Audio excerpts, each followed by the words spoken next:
1장에서 7절 말씀입니다.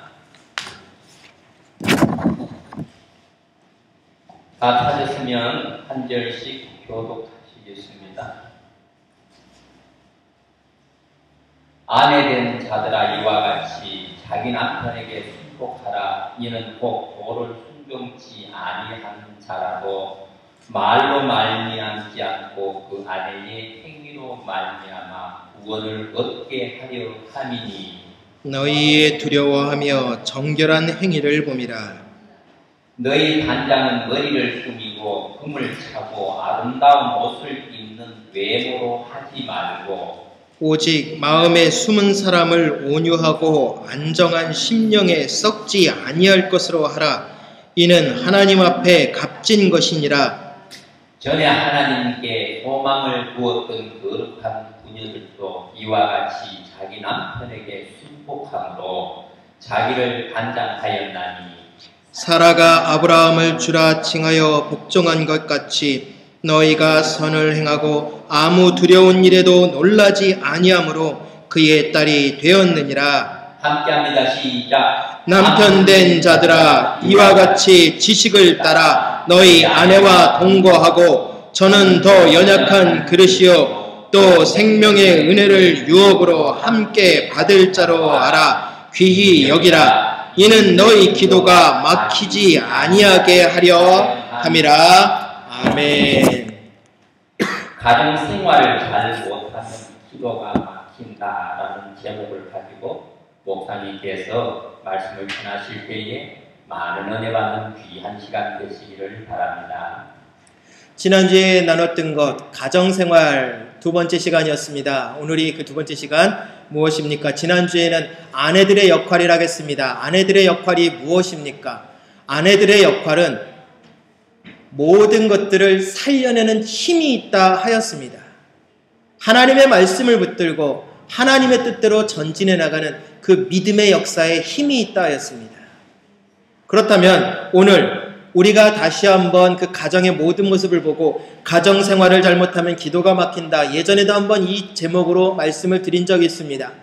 다시 한번 이 말씀의 제목을 가지고 오늘 본문을 가지고 다시 한번 풀어보려고 합니다. 자, 세상을 살다 보면은 차별 대우 많이 당하잖아요. 그쵸? 얼마나 많이 당합니까? 가난해서 차별 대우 당하고요. 못 배워서 차별 대우 당하고요. 그리고 또 피부색 때문에 차별 당하고요. 또한 무엇입니까? 여성이기 때문에 차별 대우를 받습니다. 한마디로 세상은 남성 우월주의로 흐르고 있습니다. 그렇기 때문에 지난주에 말씀을 드렸잖아요. 남녀 평준, 여성 상위 시대, 그 모든 단어가 사실은 잘못된 거라고 말씀을 드렸잖아요. 모두가 다 하나님은 공평하게 만드셨는데 그만큼 우리의 모습이 기득권이라는 것에 대해서 놓지 않으려 하기 때문에 발생되는 일이라고 말씀드렸습니다. 차별은 무엇입니까? 기득권 때문에 생기는 일입니다. 교회 처음 온 성도들이 가장 크게 힘들어하는 것이 무엇이냐? 기득권층에 접근하기가 어렵다라고 합니다. 믿음에 접근하기 어려운 것이 아니라 기득권층과의 접근이 어렵다라는 게 새신자들의 한결같은 이야기입니다. 그래서 새신자 교육을 해도 역시 그 벽을 깨트리지 못하고 떨어져 나가는 분들이 많습니다. 그만큼 힘들이 묶여있는 힘과 그 역량들이 강하다라는 거예요. 우리는 어떠한 얘기입니다. 얼마나 많은 차별을 당하고 있습니까? 또한 우리 때문에 또 차별당하는 사람도 있습니다. 왜 그렇습니까? 내 고집 때문에 차별당하는 사람이 있습니다. 내가 맞고 너는 틀리다 하기 때문에 그 틀린 것에 대한 차별을 우리는 하게 됩니다. 그러다 보니까 신학도 가지가지 신학이 나왔습니다. 어떤 신학이 나왔느냐? 자, 해방신학, 가난한 자들로부터 자유를 줘야 된다. 그들의 삶이 잘 살게 해줘야 된다라는 해방신학. 그리고 또한 민중신학이라는 것도 나왔습니다. 민중이 기본이다. CR 사상이라고도 합니다. 이거는 기독교 장로회, 한국 기독교 장로회 기장 측이라고 하는 한신대 측에서 외치는 신학이 바로 이 민중신학입니다. 일반 민중, 사회운동. 그렇기 때문에 문익환 목사님이 바로 그 기장 측의 목사님이십니다. 그러다 보니까 인권운동에 관심이 많아요. 아무래도 기장층 목사님들이 인권운동, 사회운동에 많이 관여하는 이유가 거기 있습니다. 왜냐? 사회의 불의를 뒤집어 엎어놓는 것이 바로 복음이라고 여기기 때문입니다. 우리와는 다르죠. 그리고 또한 무엇이 있습니까? 흑인들을 위한 흑인 신학, 제3세기 신학이라고도 합니다. 그리고 또 여성 신학도 있고요. 이런 수많은 신학들을 만들어내고 있습니다. 이 신학들이 만들어지는 이유는 뭐냐? 바로 차별 때문에 생겼습니다. 그런데 이 차별 때문이라는 이유만으로 만들어진 이 신학들이 복음을 제대로 전하느냐? 그랬다면 문제가 없잖아요. 근데 복음을 제대로 알리지 못하고 있다는 얘기입니다. 다시 말하면요. 대표적으로 예를 들면 이렇게 이해하시면 빠를 것 같습니다. 가난한 자들을 돕는 것이 실천이다. 맞습니까? 맞습니다. 그러나 가난한 자들을 돕는 것이 복음입니까? 아닙니다. 구제하는 게 복음입니까?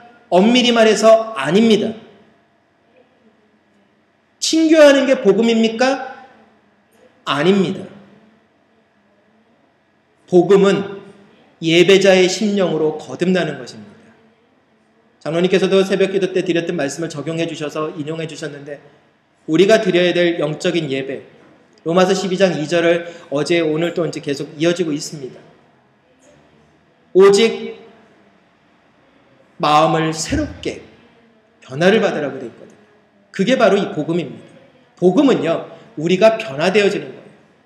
다른 사람들과의 관계성의 문제가 아니라 내 자신이 십자가 앞에 올바른 모습으로 변화를 이루는 것이 바로 복음이라는 것입니다. 그런데 이 차별 속에서 나온 신학은요 오로지 예수님을 복음, 구원자, 정말 세상을 복음, 사랑으로 덮고 사랑으로 이해하는 예수님이 아니라 투쟁의 예수님으로 바꾸어야 되는 예수님으로 바꾸고 있습니다. 그러다 보니까 마음은 상관없어요. 일단 때려 부시고 바꿔놓고 보자 이겁니다. 맞을까요?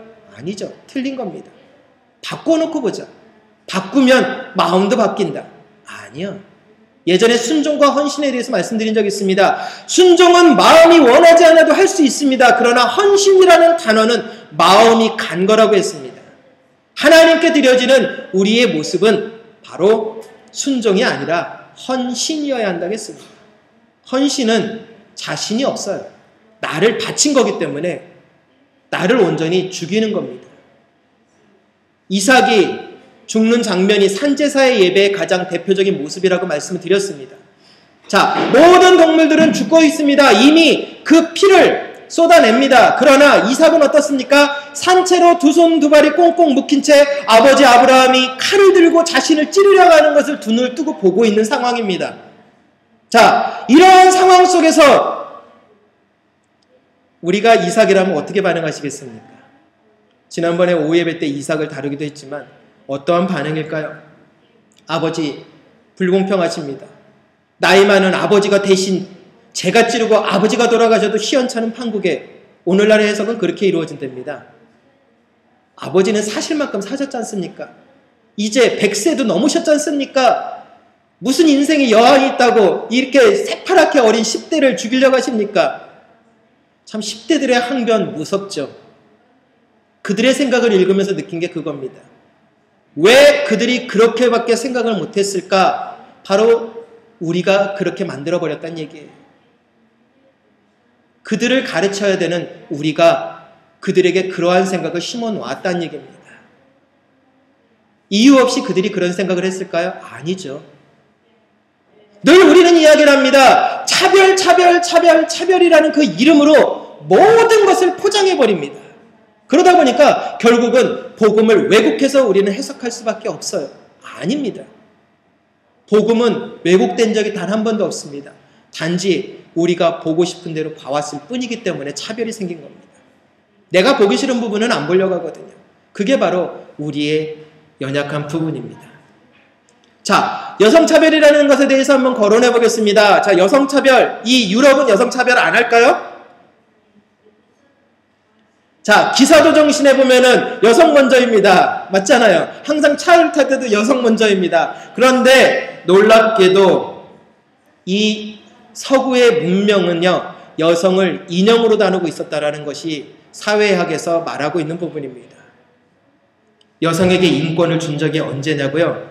미국은요, 1920년이 돼서야 겨우 투표권을 줬어요. 한국은 이미 100년, 그보다 앞선 해에 벌써 여성 교육은 이루어지고 있었는데도 말이죠. 그런데 이 유럽은 더 어떠냐? 영국은요, 이 옆에 영국, 신사의 나라잖아요.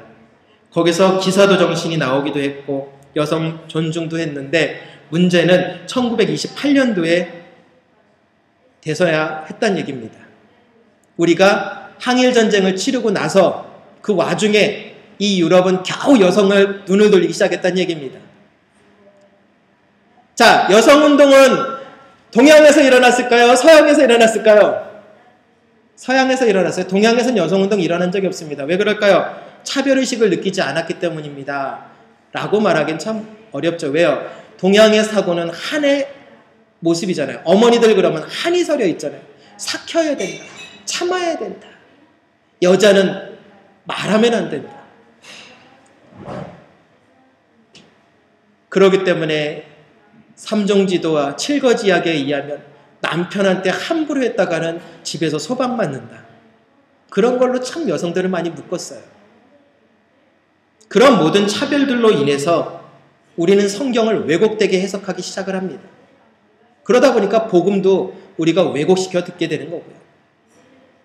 성경은 그렇게 말한 적 없습니다. 차별하라고 한 적 없습니다. 순복하라 그랬더니 복종하라는 걸로 알고 그냥 무조건 그 앞에 고개 숙여라. 아닙니다. 남자들은 군림하라. 아닙니다. 군림하라 하신 적 없습니다. 서로가 서로에게 존중하라고 말씀을 드렸던 것을 지난주에 기억하실 겁니다. 내 반쪽을 내가 존중을 못하면 결국 내가 나를 무시하는 거잖아요. 내가 나를 무시하는데 다른 사람이 나를 존중해 줄 것 같습니까? 그건 불가능한 일이에요.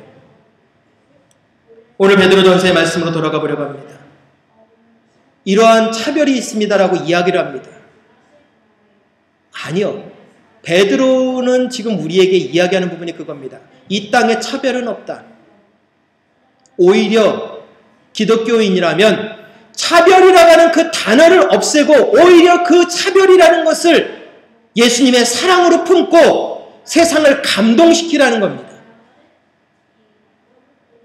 차별이라는 것으로 인해서 수많은 말로 분란을 일으키는 것이 아니라 오히려 그리스도의 사랑으로 그것을 감동시키라는 얘기입니다. 기독교인들 세상을 감동시키기 위해서 부름받았습니다. 예수님 차별 대우 받으셨습니다. 우리보다 더 차별 대우 받으셨어요. 그러나 예수님은 단 한 번도 차별하신 적 없으십니다. 오히려 그들을 감동시켰습니다. 그래서 베드로는 오늘 이야기를 합니다. 감동시켜라. 어떻게 감동시키라고요? 강한 사람은 사회 간섭을 뛰어넘어서 약한 사람들을 철저히 존중해 주라고 이야기를 합니다. 그리고 두 번째는 약한 사람들은 사회 간섭 이상으로 강한 사람들을 잘 섬기라고 합니다. 이 말이 무엇입니까? 자, 강한 사람이 약한 사람을 존중하는 것 쉬울까요? 어려울까요? 쉬울 것 같죠? 아니요. 가지고 있는 사람들은 없는 사람을 존중하는 게 아니라 무시를 하는 게 더 많아요. 왜요? 군림의식을 갖고 있지 않습니까? 드라마를 보더라도 항상 그 단어가 나올 때 저는 제일 싫어하는 거예요. 왜요? 신분이 다르고 언제부터 그 사람들이 떵떵거리는 그렇게 돈 많은 사람들이었는지 몰라도 돈 없는 사람들을 비아냥거리는 그 모습을 보았을 때 참 가슴 아파요. 그리고 결혼할 때도 마찬가지입니다. 항상 없는 집 자녀가 그 집에 가려가면 무시를 당해요. 없다라는 이유 하나만으로. 그 사람의 본질과 성품을 보는 것이 아니라 너와 우리는 이미 급이 달라. 너희는 일반인이고 우리는 특별한 사람들이야. 그까지 돈 몇 푼 있다고 특별한 사람입니까? 어차피 죽으면 한 평도 못 차지하는 똑같은 인간일 뿐입니다. 대통령이라고 해서 무덤 근사하겠습니다. 그래봤자 뭐합니까? 고작해야 한 평입니다. 관 크기 얼마나 한지 아십니까? 한 평 안에 묻어버리면 썩어버리는 거 다 똑같아요. 화장해버리면 고작해야 요만한 항아리 안에 들어가는 재 하나밖에 안 나옵니다. 진시황 그렇게 난리 부리고 안 죽겠다고 발버둥 쳤어도 진시황 그 고대 궁궐 무덤을 만들어 놨어도 결국 자기 자신은 한 평도 못 되는 땅에서 결국은 사라졌어요. 그러면서 그들이 존중한다라는 것 어렵습니다. 그래서 가진 사람들이 못 가진 사람들을 존중한다라는 것은요, 정말 예의와 격식을 지킬 줄 아는 거예요. 내가 가졌고 못 가졌기 때문에 지시하는 것이 아니라 그 사람을 진정 존중하고, 지금 내가 이 사람보다 많이 가졌지만 그 사람보다 잘나서 가진 것이 아니라 나에게 주신 것은 나누라고 주신 거고, 없는 것은 지금 그 사람이 아직은 노력해서 더 얻을 거니까 내 도움이 필요한가 보다 하고 그 사람을 진심으로 존중해 주는 거예요. 그런데 가진 자와 가지지 못한 자의 대화를 보게 되면 어떻습니까? 존중이란 단어가 많이 없잖아요. 우리도 마찬가지입니다. 기독교 안에서도 이 존중이란 단어가 참 많이 빠져 있어요. 그러니까 늘 말씀드리잖아요. 일단 우리가 기본적으로 인간관계 형성할 때 어떻게 된다고요? 상대방은 무조건 나보다 못난 사람으로 딱 묶어놓고 그리고 나서 대화를 시작을 해요. 저도 그래요. 과거에 대화를 하던 중에 항상 내려다보면서 대화하는 모습이 있었어요. 전도사 때. 근데 어떤 분하고 대화를 하는데 아무래도 목회자니까 내려다봤어요. 한참 대화를 끝나고 나서, 그런데 어디서 공부하셨습니까? 그런데 그 순간부터 제 입을 막았어요. 예, 별로 공부 못했습니다. 어떻게 하셨는데요? 고등학교 나오셨습니까? 아니요. 그럼 중학교 나오셨습니까? 아니요. 그냥 조금밖에 못했습니다. 아니, 어떻게 하셨는데요?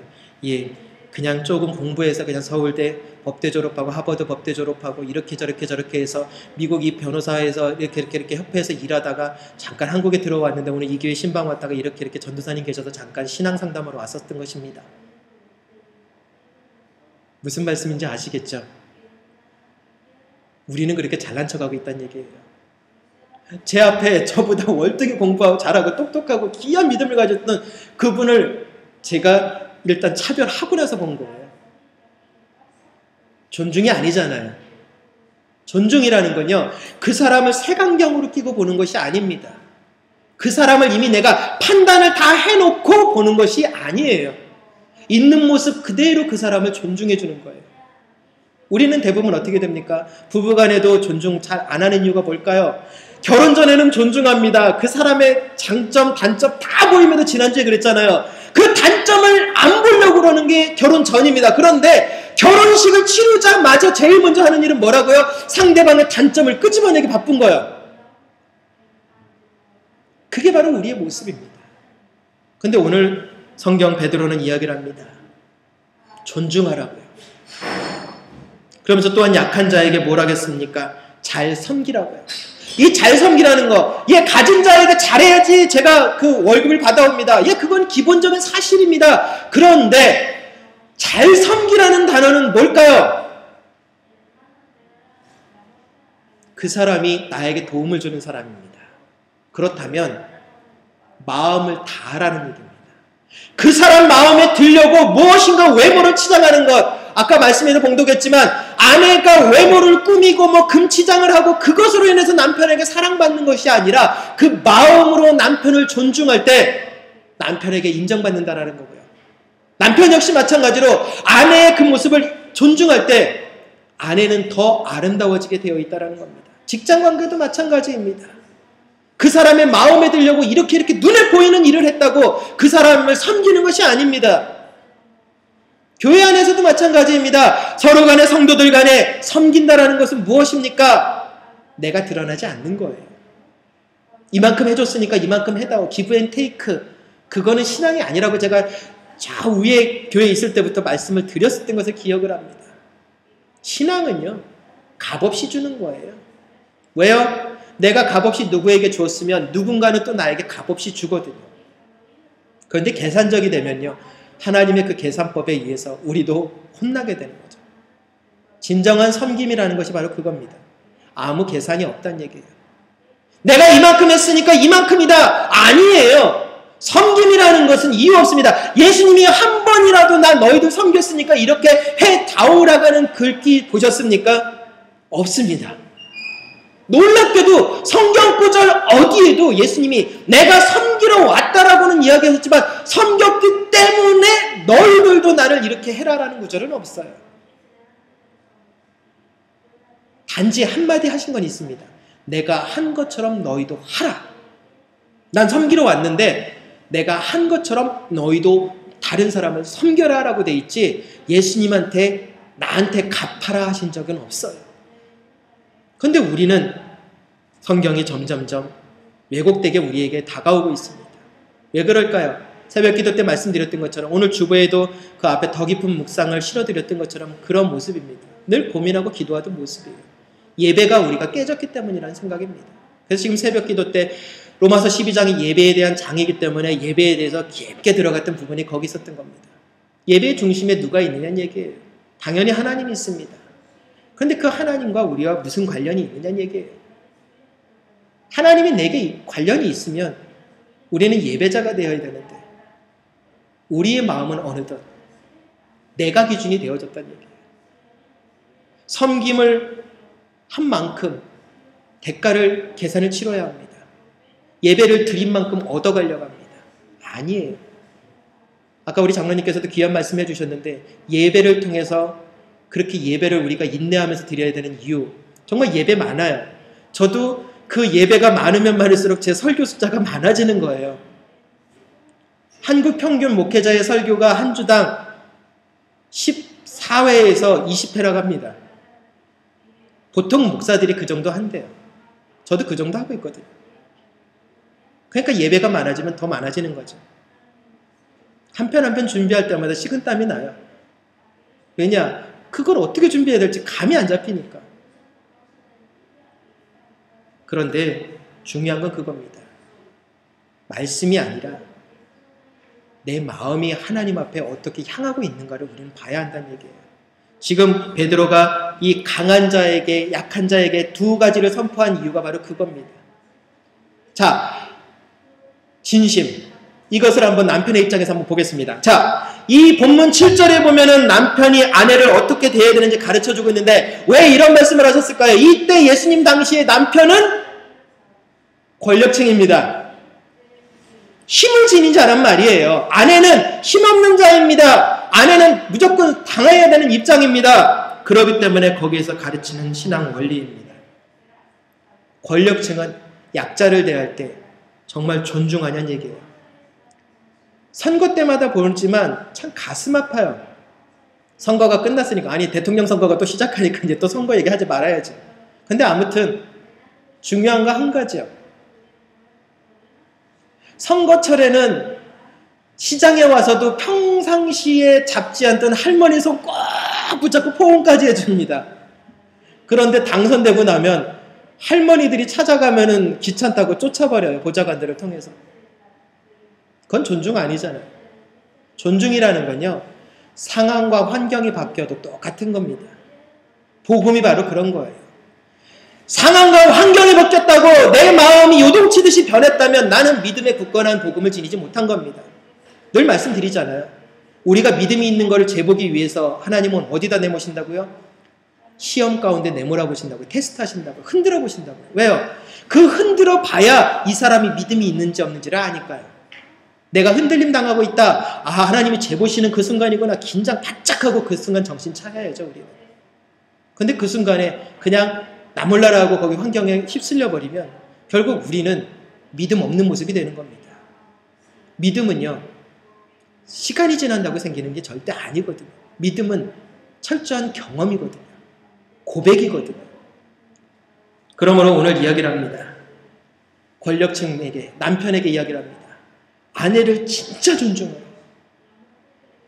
남자의 권위로 윽박지르는 것이 아니라 진정 존중하라고요. 그 말에 귀를 기울여 보란 얘기입니다. 어떤 부부를 상담한 목사님이 계셨어요. 남편에게 무조건 아무 말도 하지 말고 토시 하나도 달지 말고 왜? 이런 것도 하지 말고 3시간 동안 아내 이야기를 들으라겠습니다. 그까짓 거 3시간. 상담 치료를 받으러 온 부부였거든요. 그 목사님이 그렇게 했더니 3시간 동안 아내가 이제 이야기를 시작을 했어요. 1시간 하는데 남편이 저 일기 또 됐네. 막 몸을 비틀기 시작하더랍니다. 그래도 약속이니까 3시간만 채우면, 아내도 그랬거든요. 3시간만 채우면 당신이 뭘 해도 내가 뭐라고 2번 다시 얘기 안 한다고. 남편한테 그랬으니까 3시간만 채우고 나서 두고 보자. 1시간 지났다. 이제 2시간 남았다. 두 번째 시간, 2시간째 듣는데도 여전히 답답하고 막 좀이 쑤시더라는 겁니다. 여자들은 왜 이렇게 말이 많아? 그런데 마지막 3시간째예요. 남편이 하염없이 울기 시작하는 겁니다. 왜 울었을까요? 내 아내의 마음을 읽기 시작했거든요.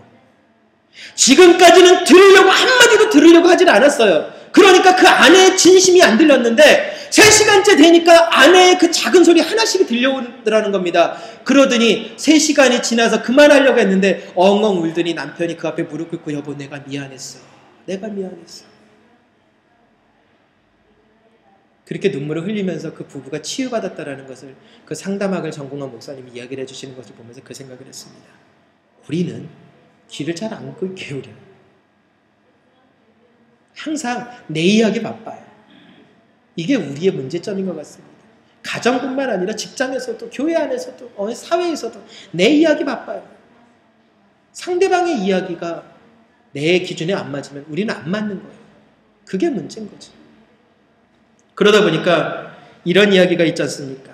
야, 빵 없어? 케이크 먹으면 되잖아.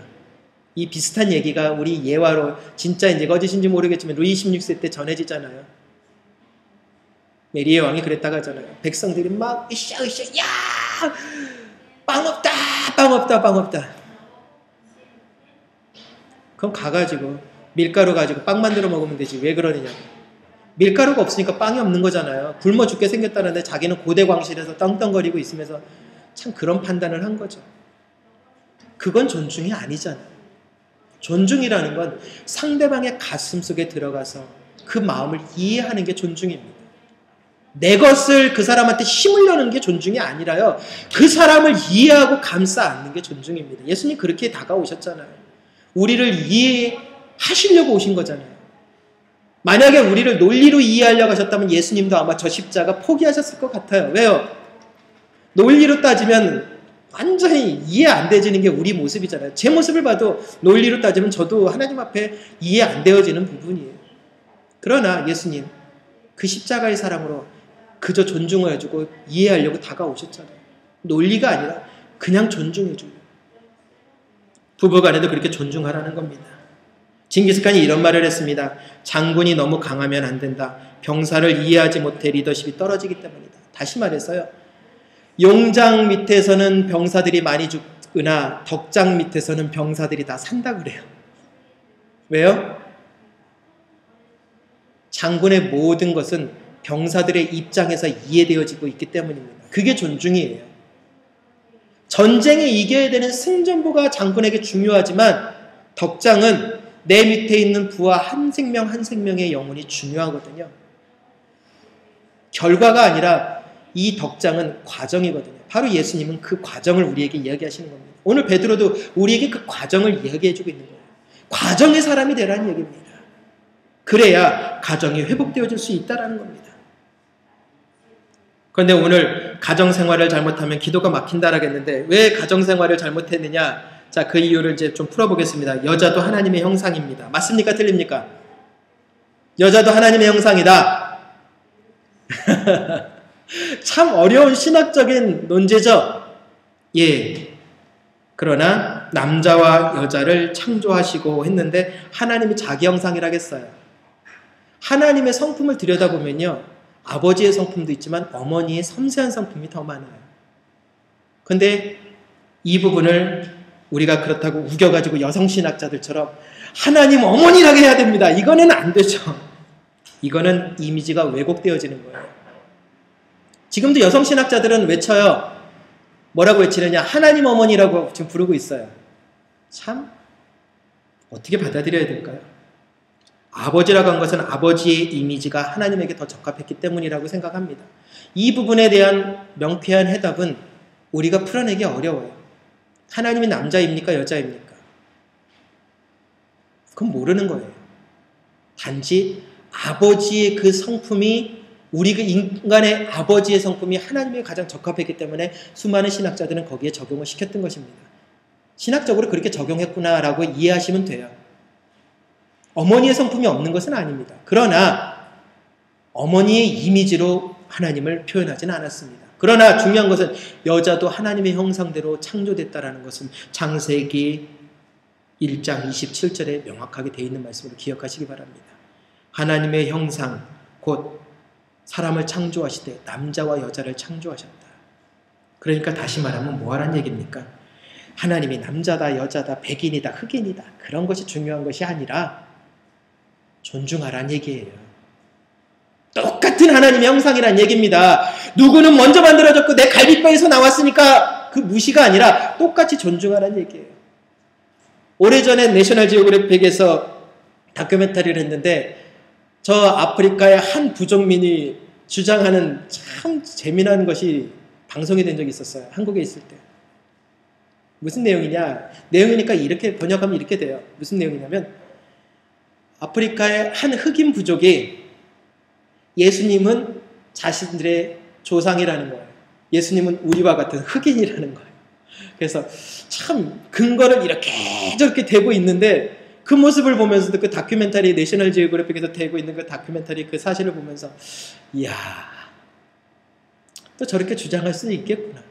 그러다가 제가 나름대로 결론 내린 건 그거예요. 하나님 한 분 밑에서 태어나는 우리가 왜 예수님을 조상이라고 말하지 못하겠느냐. 그러나 중요한 것은 우리는 그것을 차별화시키고 있다는 얘기예요.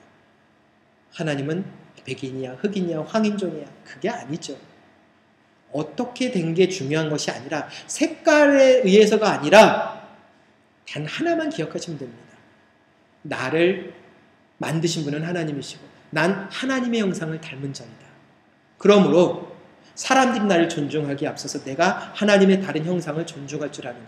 예전에 말씀드렸잖아요. 새벽 기도 때. 한 수도원에 정말 부흥을 꿈꾸며 수도원 원장에 어떤 사람을 찾아갔을 때 했던 이야기예요. 내 앞에 있는 사람이 예수님인지 어떻게 하십니까? 그 사람이 예수님이라고 생각하십시오. 진짜 예수님일 수 있지 않습니까? 그 말에 성경에 있는 그대로요. 예수님께 하듯 하고 하나님께 하듯 했더니 모든 사람들의 삶 속에 기쁨과 평안이 밀려왔다. 과거에 차별이 있을 때는 그 수도원을 다 떠났는데 차별 없이 서로가 서로를 존중했더니 그 수도원이 부흥이 됐더라고요. 가정도 마찬가지입니다. 부부는 둘이 합하여 한 몸이 되게 만들어주셨잖아요. 그런데 어떤 지체가 더 잘났습니까? 쉽게 표현하면 이렇게 할 수 있겠네요. 사슴의 뿔이 예쁩니까? 다리가 예쁩니까? 뿔이요. 다리는 참 가냘퍼요. 형편없어요. 이솝우화에 나오는 내용입니다. 예수한테 읽어줬던 책 내용이에요. 늘 불평불만해요. 이놈의 다리 안 예뻐. 이렇게 말라가지고 그냥 이 뿔처럼 그냥 좀 다리도 예뻐야 되는데. 근데 결국 사자한테 쫓겨서 도망갈 때 결국 왜 죽느냐? 그 잘난 척하던 뿔에 걸려가지고요. 거기서 원망하면 뭐예요? 이 잘난 뿔만 없었으면 내가 살 수 있었는데 후회해도 소용없다는 얘기예요. 바로 그겁니다. 부부간에 높낮이 없어요. 교인들 간에 높낮이 없어요. 직분요 높낮이 없습니다. 단지 존중하라는 거예요. 그 직임을 존중하라는 거예요. 장로님에게 허락되어진 직임이 있기에 그것을 존중하는 거고요. 권사님에게, 안수집사님에게, 집사님에게, 성도에게, 목사님에게 그 직임에 맞는 존중을 할 때 내 영혼이 잘 되어지는 거거든요. 남편이 남편으로서 대접받게 해줘야 되고요. 아내가 아내로서 대접받을 때 모든 것은 다 됩니다. 그런데 우리는 항상 그러잖아요. 네가 먼저 사과해. 그럼 나도 사과할게. 아니요. 내가 먼저 사과해야 돼요. 아니 상대방이 잘못했는데요. 그래도 내가 먼저 사과하세요. 왜냐? 상대방이 사과하러 오는 것을 기다리는 것 자체는요. 이미 내가 그 사람보다 위에 있다고 생각하는 그 관점에서 시작되는 거기 때문입니다. 낮아지란 얘기예요. 겸손해지란 얘기입니다. 기독교인이면 낮아지고 겸손해야죠. 세 번째, 부부는 일심동체입니다. 한 생각을 하고 움직여야 되는 것 잊지 마시기 바랍니다. 그리고 아내는 남편보다 더 연약한 그릇이라고 오늘 본문에 이야기했습니다. 영적으로 열등하다라는 거 아니에요. 아내가 힘이 없어서 물건 들 때 힘이 없어가지고 그러니까 나보다 항상 열등하다. 아니요. 내 갈비뼈로 만든 여자니까 열등하다. 아니요. 그런 거 아닙니다. 말씀을 순종하지 않는 자라도 말로 말미암지 않고 그 안에 행실로 말미암아 구원을 받게 하려 함이니라고 우리 3장 1절에 읽었잖아요. 다시 말해서 아내가 그 삶을 지탱하기 위해서 그것을 존중해야 되는데 아내는요 결혼하는 순간 이름을 잃어버립니다. 누구 남편, 아이 낳으면 누구 엄마가 돼요. 그래서 지난번에 써니라는 영화가 대한민국 40대, 50대, 60대의 여성분들에게 인기가 높았다라는 이유의 딱 한 가지 이유예요. 내가 누군지를 찾았기 때문입니다. 잊어졌던 나를 찾았기 때문입니다. 연약한 그릇이라는 건 자신을 잃어버리기 시작하고 희생만 하다 보니까 그것으로 인한 상처를 풀 길이 없다는 거. 어머니들이 한해 어머니가 된 이유가 바로 그거예요. 남편을 위해서 죽는 거고요. 자식을 위해서 죽는 게 당연히 오리엔탈적인 사고거든요. 그러니까 이 유럽의 영화에서 동양의 영화를 보면 감동받는 이유가 거기 있는 거예요. 왜? 남을 위해서 내 목숨을 희생하는 거 드물거든요. 타이타닉의 마지막 장면에 디카프리오가 아디오 하면서 물속에 두루루루 이 외국인들의 사고에서는 그게 이해가 안 돼요. 아이를 살리고 여자를 먼저 살리는 것에 대한 기본적인 원칙은 늘 보여주지만 막상 중요한 장면에서는 내가 우선이거든요. 그런데 우리는 어떠냐는 얘기죠. 중요한 것은 그겁니다. 연약한 부분, 그거는 그만큼 희생을 했기 때문에 마음에 많이 상처를 입을 수 있는 소지를 안고 있다는 얘기예요. 그런데 그 마음을 보듬어 주지 않고 오히려 그 연약한 그릇을 깨트리면 어떻게 하냐는 얘기죠. 잊지 마십시오. 열등한 것은 없습니다. 선입관, 관습 이런 거 다 버려야 합니다. 그리고 마지막으로 생명의 은혜를 함께 받은 겁니다. 천국을 함께 소유받은 자라는 얘기예요. 남자만 특별하게 권리 많이 얻는 거 아닙니다.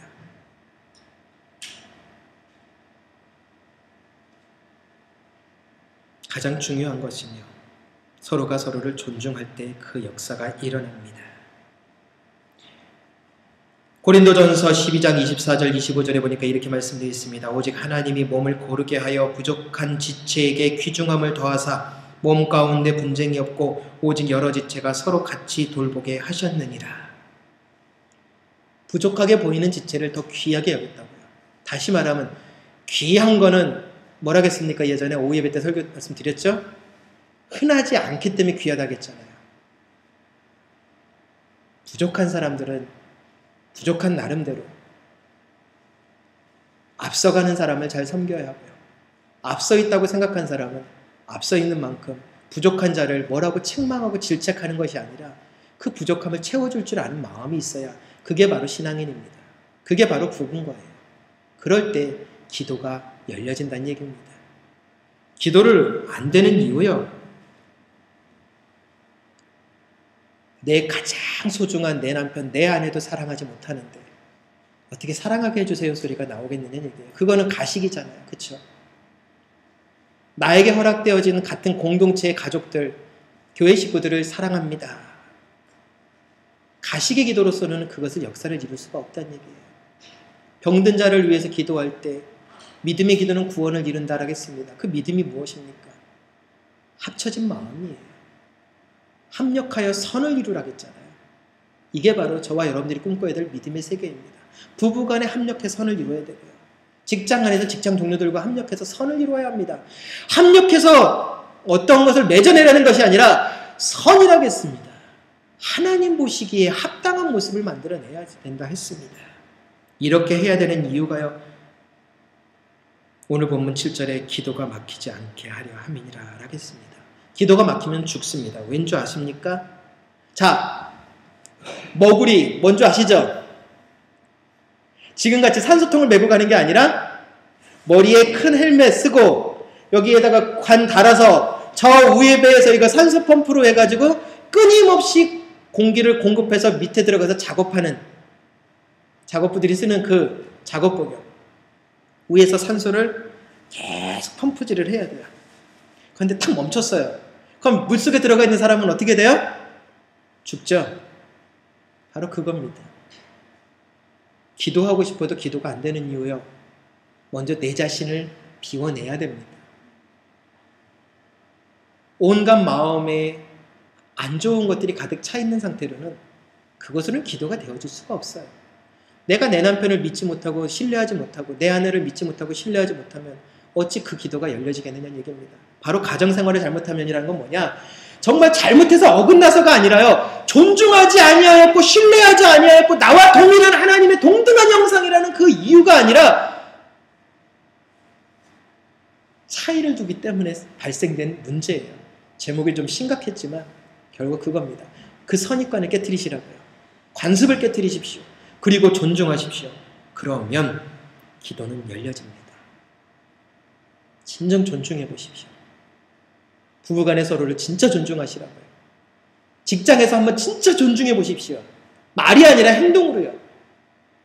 교회 안에서 서로 진짜 존중해 보십시오. 그러면 달라집니다. 그 존중이 우리 안에 없기 때문에 이 모든 문제가 생긴 것뿐이죠. 왜 기도해도 목사님 응답이 없습니까? 이유는 한 가지입니다. 내 마음속 깊은 곳에 쏟아 부어야 될 진심이 아직 부족하기 때문입니다. 진심으로 하셔야 합니다. 외모로 하는 건 금방 다 드러납니다. 진심으로 할 때 하나님의 역사는 이 땅에 이루어짐을 믿고 이 한 주간도 진실함으로 가정을 변화시키고 직장과 사업장과 교회를 변화시키는 믿음의 일꾼들이 되기를 축원합니다. 기도합니다. 거룩하신 하나님 감사합니다. 우리들의 마음과 생각을 하나님께 드립니다.